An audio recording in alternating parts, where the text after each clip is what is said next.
Angie Brown, welcome to the RMN podcast. How are you? I'm good, thank you. You know me. I'm just right twat, innit?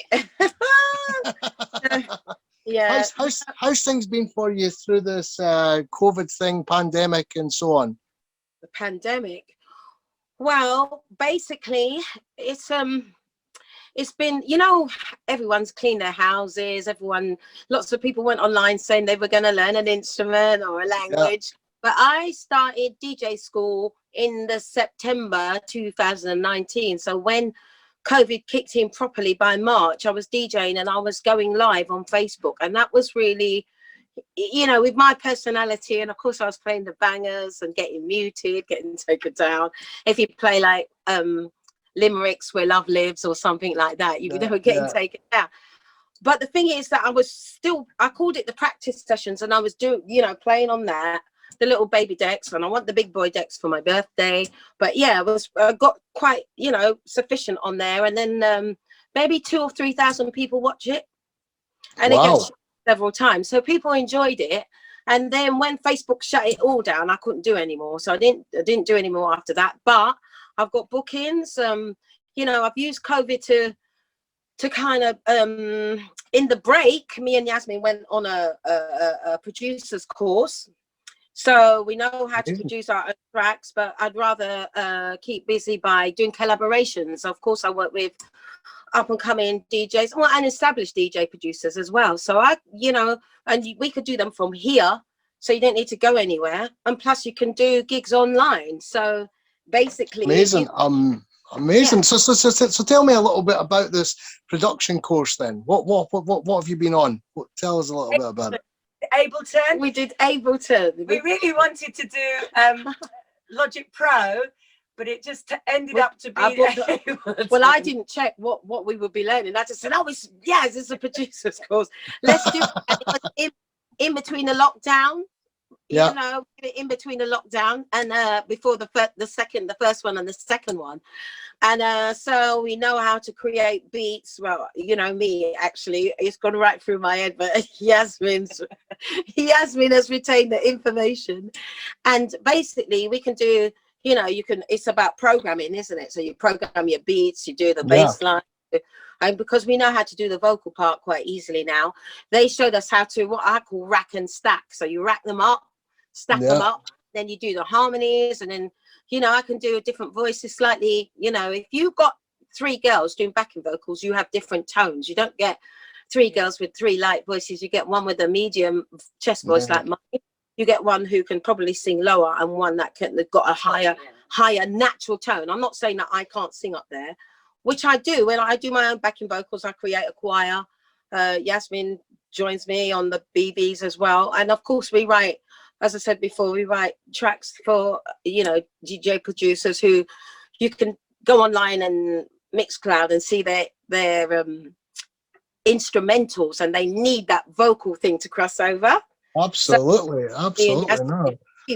We keep writing with people saying, we're going to have a hit maybe one day, because you as an artist, it helps if you have a hit as a writer. Yeah. Of course it does. No, of course it does. Yeah. I mean, publishing and intellectual properties, where the money's at these days, Exactly. And it's the long-term money. And if you write, I've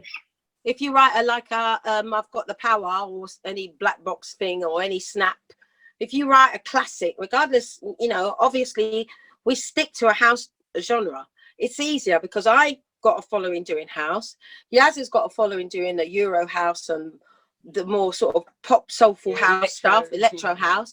And I've done the 90s house, because I'm, just in case you didn't want to, because you're a gentleman and you didn't want to ask how old I am. I'm 57, right? So I've been doing it professionally 35. And you look about, I would say, 25 years younger than that. What's going on? Rory, come on, baby. Black don't crack. You know that. What's going on? This is not fair here. I'm pasting our faces down with Vaseline, man.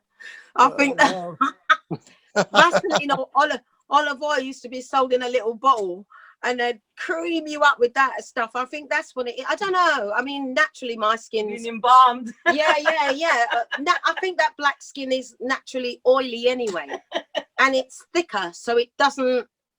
It's thicker. It needs to be thicker for the beatings that I got for being naughty. Not beating. I'm making it sound like my parents were really cool. No, they weren't. They weren't really cool. They're just, you know, the mum was strict and the dad was stricter when you messed about in it. I'm going to tell your dad when them come through the door, you know. And that was great. But for the people that don't know your background, yeah, and really, I like to sort of start at the beginning of the story of Angie Brown, because before we get into the nitty gritty of today, I want to know, even before the hit record scenario, what got you into the music industry? Obviously, you've got a fabulous voice, but apart from that, what got you into the music industry? Where did it all begin? Well, you know what? I mean, it depends what era you're from, but my lot, we're going to remember this little girl called Lena Zavaroni when we were little. That's right. I remember her. Yeah. So basically, I'm a kid. I think she was a year younger than me, or 2 years younger. And there was this little blonde girl. She was from Scotland, and her name was Lena Zavaroni. I had to be about 9. I had to be about 9 years old.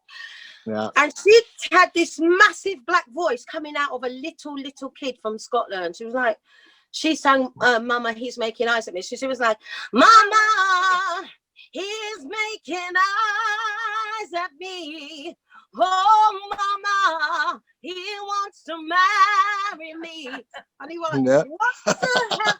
What? You know, and I was 9. Yeah. So she inspired me as a 9-year-old. Then around 14, I'm friends with a guy called Chris Tummins. He's a black actor, and he's been around since the sort of like, was he in No Problem? Was he in No Problem? No, he was in. No, it's the bus one. No, he was in the one with the black people in the household.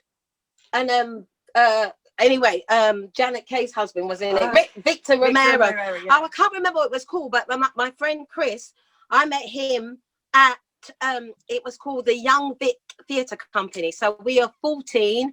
So I ventured into a theatre, you know, when you make it up, don't you? And you're a kid and you're impromptu, and then your drama teacher or the director turns it into a piece. And so we performed that. And then I was doing it at school, and I was in a choir at school. And what really tipped me over the edge to say I want to do it professionally is my mum used to foster children. So she took us, me and the foster children, she took us to Butlins. Now, when we were at Butlins, they had a competition. And at the competition, you said, you know, the guy with the bow tie.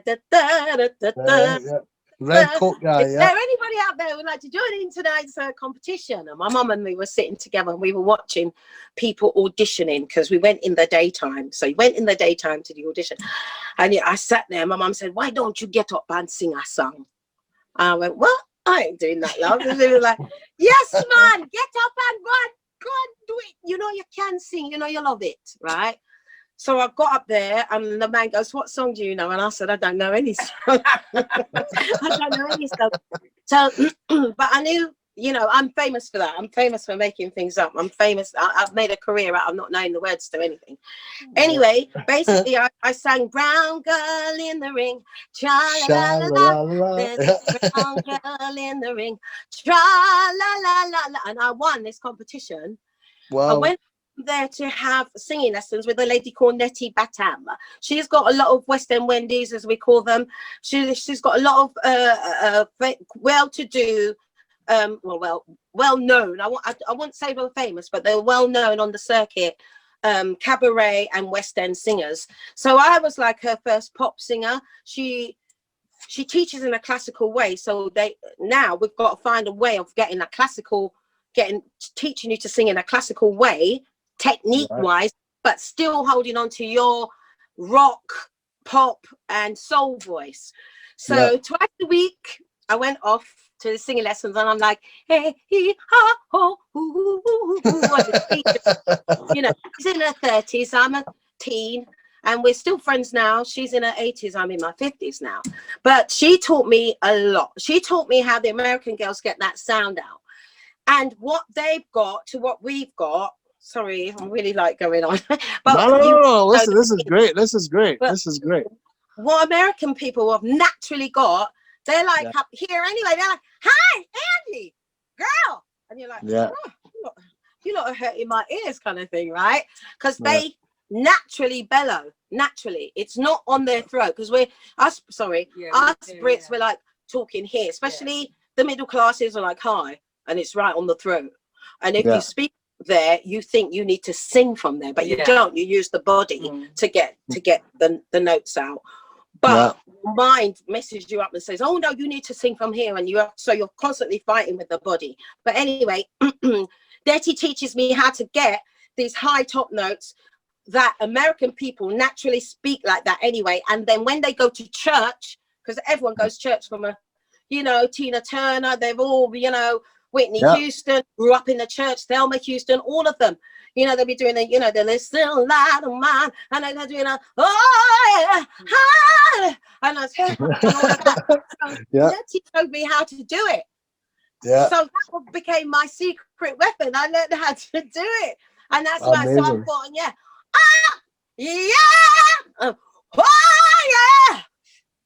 once I learned how to do it, I was gone. I thought, So what happened? And then I used to go to a club called Singers. Right. It was an open mic night. So now I went to drama school for a year, got kicked out. I didn't like it. Worked with Yasmin in a show, 83. Did loads of sessions in the Egg Box studio right through the 80s. Was in a rock band called the Dirty Strangers, and that they're all talk like that, and they're all like that.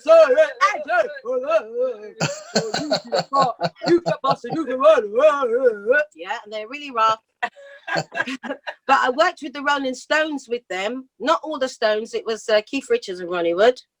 We did Ronnie's wedding. We did it all, and we did gigs with Keith Richards, and we recorded albums with them as well. So then I left them. I was in a band. This is all through the 80s, coming up to when the house thing kicked off. So I was in EK1. I was their soul singer down in Thanet. And then from going to Singers, everyone at Singers used to get up and do a ballad. And I understand why singers do a ballad, because it shows off your voice and how long you can hold a note and all of that.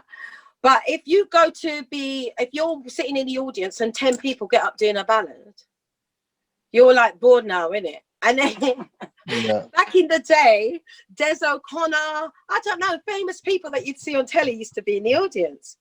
And record companies would be down there, and publishers. So if you getting up singing, Whitney Houston, and whatever you were singing, some big old song, I would get up and sing "We Are Family." I'd get the Mr. Sledge. I would get up and sing something really cheesy, like I'd do R-E-S-P-E-C-T, find out what it means to me. R-E-S-P-E-C-T, take care, T-C-P, oh yeah. And then Miss Bang, just a little bit, real bad, just a little bit.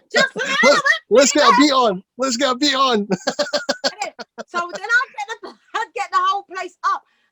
No one saw it. It was a secret weapon, because if you're doing, well, I'm the man is, I hope my premonition, and then then somebody else gets up.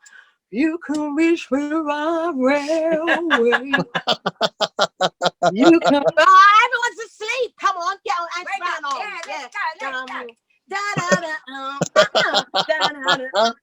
Amazing. Everyone's up. So, because I did Respect one night, and I was hitting the original Aretha Franklin, because I struggle not singing it in the original key of any song. If people change the key, I'm like, it doesn't relate with my ear. Anyway, and that's what I was spotted. And you have not lost your voice, I can assure.